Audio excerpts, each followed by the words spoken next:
Good Tuesday morning to you. I am Dan Kopp coming to you live from Sun Prairie, Wisconsin, which is right outside of Madison. And joining me, like always, is Ty Firsching. Good morning, Ty.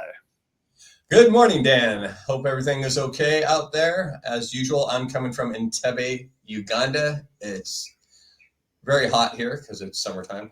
So I pity the weather that you're having out there. I know it gets a lot colder than we get here, but I know you can deal with it. It's all Anyway, good. if you hear me fade off or if my picture gets blocked or distorted, it's because the internet isn't so good 6,000 miles away in a developing country. Sometimes the power goes off and we have issues.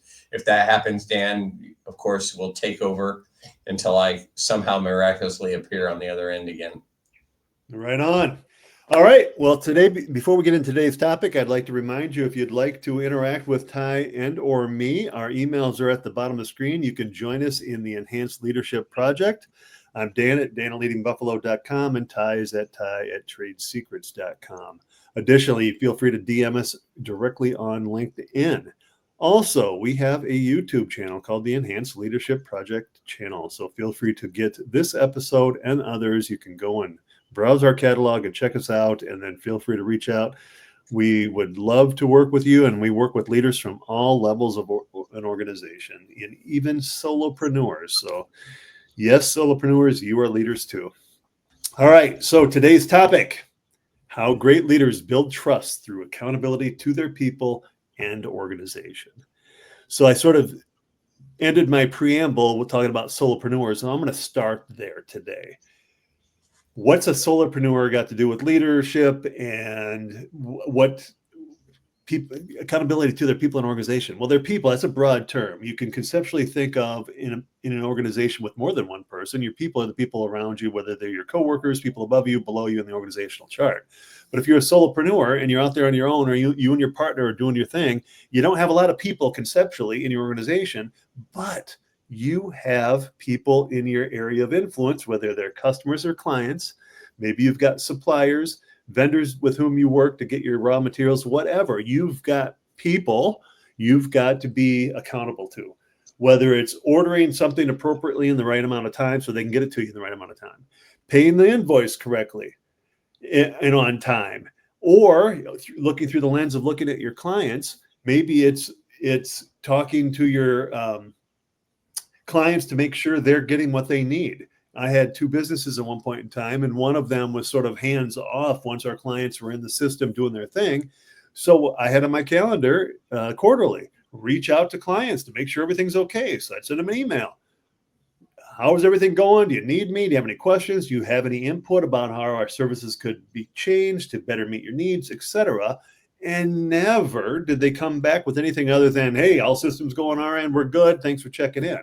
So even through that lens, I'm holding myself accountable to my clients, in a sense, my people, by checking in on them. And that allows them to start trusting me.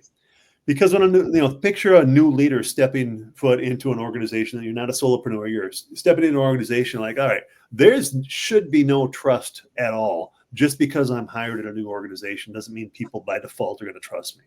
So you've got to earn that trust, and being accountable to your people and to your organization is going to go a long way in doing that. I've got a couple examples, but before I get off that first topic, maybe Ty's got something to add. Ty, what are you thinking? Yeah, absolutely. Holding yourself accountable is key. And from active personal engagement, that fits right in with personal state. Because if you hold yourself accountable, meaning that you go to bed with the decisions you make, whether you're calling your people, whether you're making sure you're following up, if those are part of your personal state or on your values, then you're holding yourself accountable, and that shines through. People see that when you hold yourself accountable. And in conjunction with that, I mentioned values.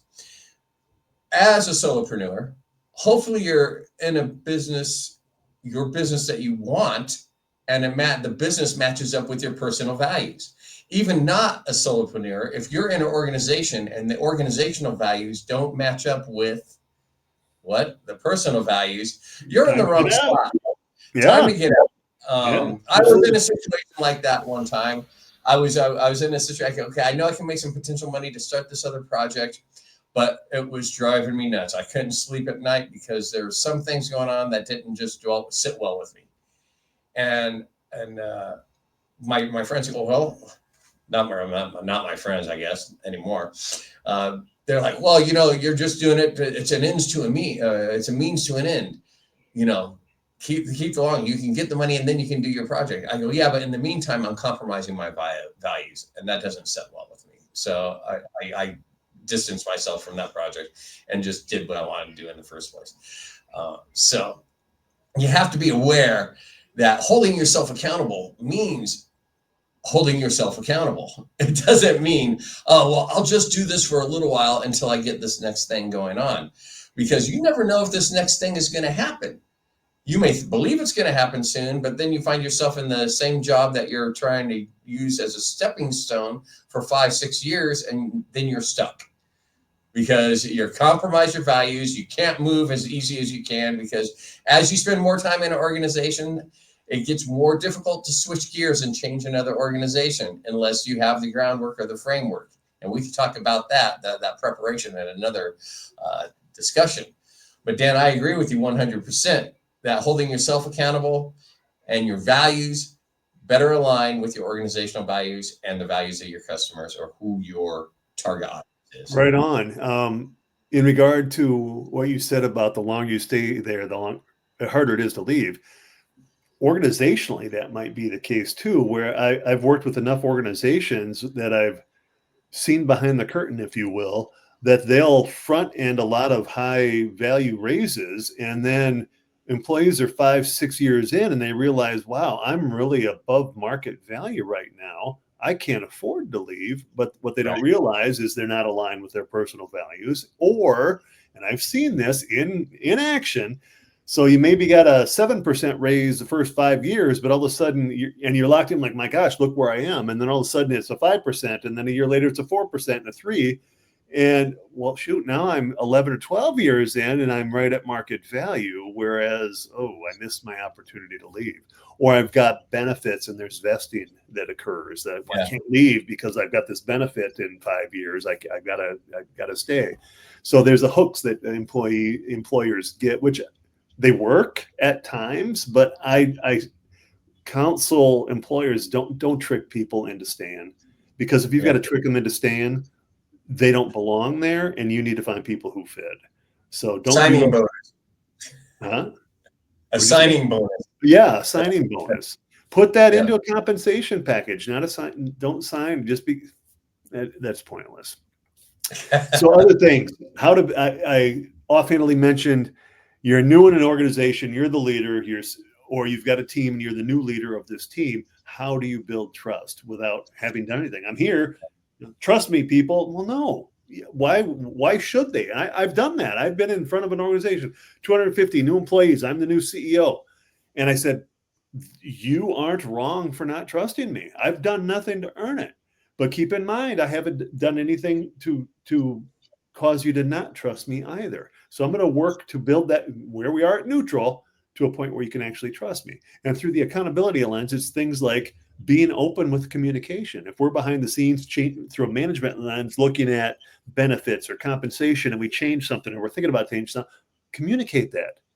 If you've got routine communication should be going out, like you've got benefits information that goes out, here's your new hire stuff, and we've all been there. You walk away with your eyes glazed over after 2 days of new hire onboarding, and you don't think about those things for years. Well, that communication needs to be annually to, hey, here's the organization reminding you of what you have. It's that type of thing. Also, communication is key, and I'm sure a lot of leaders have been in this position where people have said, oh, I want you to do X, Y, and Z for me, and you commit to something.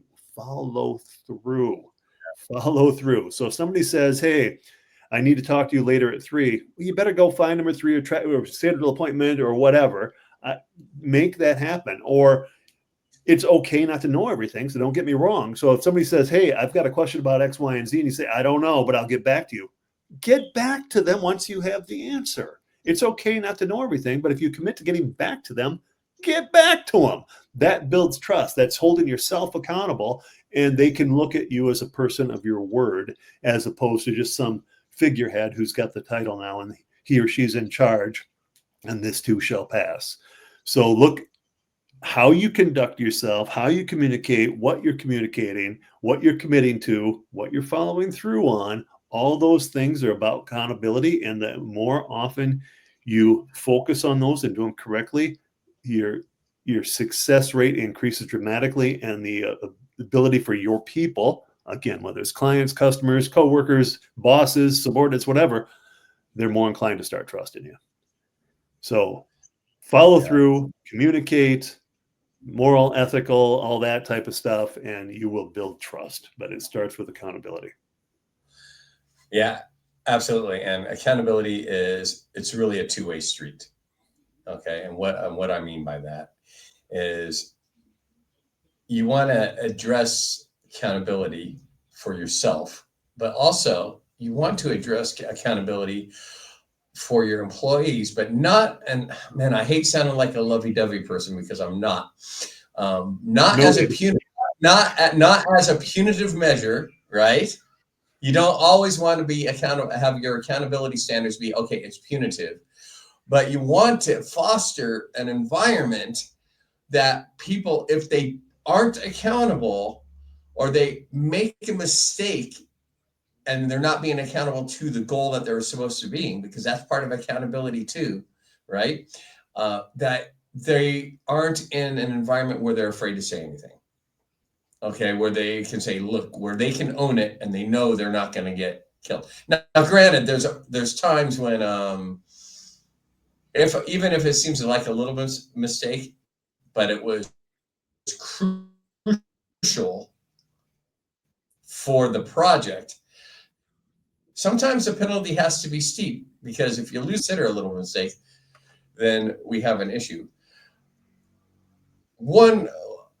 I have a friend of mine who's CEO of a large organization, and that organization the previous year had some issues with not getting things done on time, which is a whole nother issue. Okay. But they were paying late fees, whether it was late fees for permits or whatever. They were paying all these late fees, and they end up paying, I think it was $3 million in late fees, right? Because people in charge of those licensure projects weren't getting it done on time. They weren't turning it in on time, so they had to pay a late fee. Then they had to pay a substantive fee. So it was snowballing. So this last year, he goes, I don't want any late fees at all. And so he made it, period. I just don't want late fees. I know him, and he meant he doesn't want any late fees. But I also know him that if someone made a mistake and they didn't get it in on time and they're paying a late fee, he wasn't going to just fire him on the spot. But the employee was new and didn't know. So instead of letting him know and owning up to the mistake because they were afraid, the late fees came in. The license didn't get done for the organization. 3 months go by, 4 months go by, 6 months go by. They're operating without a permit for 6 months. He has no clue. He figured it was done. Otherwise, someone would have told him. When he finally went in and dug into it, because it's a large organization, the girl had kept it a secret this whole time because she didn't want to get in trouble because she missed the deadline. And so there wasn't an environment there where the person, hey, I owned up, because he would have just, okay, paid it and then dealt with the ramification or consequences afterwards. But they were so scared that it really damaged the organization as a whole, because they had to go back and retro date everything for the operation period that they weren't licensed for. So it was a huge ordeal. But if he had fostered that ability that, okay, look, if you make a mistake, you make a mistake. You're not going to get put through the ringer. You may a little bit, but not a lot. Let me know. What is that? Communicate to me. Let me know. He could communicate to them, but they were afraid to communicate to him. He could communicate to them, but they were afraid to communicate to him. And so without that communication, that trust will not build. And there's a lot of reciprocity that goes there with that trust. Yeah. Leadership lesson embedded in that. Most people who are watching this are not at the top of the organization. There's aspiring Right. leaders, emerging leaders, first level, mid-level, C-suite executives who aren't the CEO. So as a leader, if you mess up, own it. That's holding yourself accountable. You'll build credibility in everybody who is aware of the situation. Like, all right, he screwed up. Everybody saw you screw up. They knew it. They knew what you did or said was wrong. And then if you turn around and own it, they're like, well, he recognized it too and then owned his behavior, didn't run from it, didn't hide from it. I said this on a previous episode, but I had an issue where I misunderstood guidance from my senior executives, took it to the board, and the board approved a new approach. The next day, my senior executives came to me and said, what are you doing that? Why did you do that last time? I'm like, because you told me that. No, we told you this. We didn't tell you that. Oh, hey, dear people, last night I sort of screwed up because I understood XYZ. They said ABC. I'll undo it next month. Everybody relax. And a reply all email to the whole organization, like, wow, this is the first time somebody in charge has ever admitted being wrong. I'm like, well, here I am. It's going to happen again, people, because I'm not right all the time. So, but that's accountability, and that built credibility through their lens that I was credible. They could trust me because I wasn't doing anything underhanded. I owned my mistake, and I undid it. No harm, no foul. We just situation normal for the next month. Board undid it, did it the right way the next time. We moved on. So Ty's scenario, had that person owned up to it, it would have been a minor thing. Hey, all right, you're new, you overlooked this. Don't next year when this is due, don't overlook it. And thank you for telling me. Let's get this paid and move on. Done. But that person sat on it, which compounded the fines and made a big ordeal, and it caused a huge headache for the organization and for the leader because he hadn't fostered a culture of trust, respect, open communication, and it's okay to fail. Just don't do it repeatedly. The same thing. Then we got a problem. And it also falls. It also falls on middle leaders that were in charge of that person. They should have said, hey, we know him. If you do run into a problem, let us know so we can help you. And obviously, no one was following. There was a big gap in communication. But what you were saying really goes to show that organizational accountability culture impacts leadership effectiveness. There's no doubt about it. If you have that accountability culture both ways as a two-way street, then employees feel safe to be accountable, and the leaders, which is everyone in the organization, is really a leader. If they're accountable to themselves, they're going to feel safe to be accountable to their superiors. And if you have that, the leadership sustainability is going to be long and prosperous. All right, there you go. It's all about accountability, people, and it starts with you, the leader, being accountable to the people around you and your organization. People will see that, they'll start to trust you, and it will inspire accountability through their lens as well. So accountability is key, one of the many keys to success, but you hold yourself accountable to your people, your organization, your chances of success dramatically increase. So hopefully you learned a little something, got a nugget of information from this discussion with Ty and me today. If you're watching the replay and you have questions or comments, feel free to drop them on the comment section where you're viewing it, and we will do our best to address those. We'll hold ourselves accountable to address those. Ty asked me beforehand, hey, I got a question later when we're done. I said, well, I've got a lot of answers. Doesn't mean they're guaranteed to be right. So if you got a question or comment, we will give our input. Doesn't mean we're right. So we wanted to remind you, you can check us out on YouTube, the Enhanced Leadership Project, and you can email us directly. Our emails are at the bottom of the screen, dan@leadingbuffalo.com and ty@tradesecrets.com. We welcome you into the Leadership Project, where we are working towards becoming masters of leadership. So until next time, we're talking leadership. You can do this. Good luck. See ya.